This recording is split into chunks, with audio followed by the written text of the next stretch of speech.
శ్మశానంలో ఆయన కూర్చోపోతే ఉగ్రభూతాలు వచ్చి ఓళ్ల మీద పడిపోయి ప్రజల్ని సత్కార్యాలు చెయ్యనివ్వవని అక్కడ కూర్చుని తాండవం చేసి వాళ్ళని కూర్చోబెడతాడు.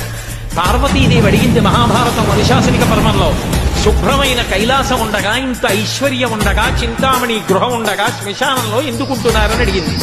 అడిగితే ఆయన చెప్పాడు, పార్వతి బతికున్న నాళ్ళు అన్ని చోట్లకి వెడతారు, ఏమీ తోచట్లేదు, శ్మశానానికి వెళ్ళొద్దామని ఎవరు రారు పార్వతి.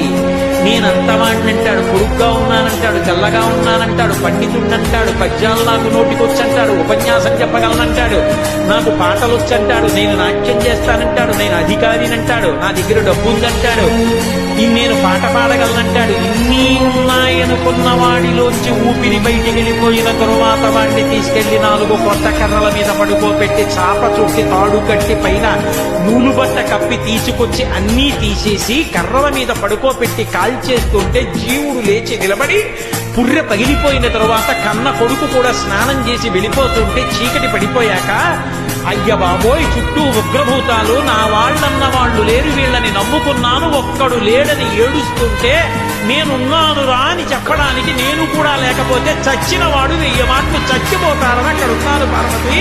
నా కర్మకాలక్కడ లేనంటే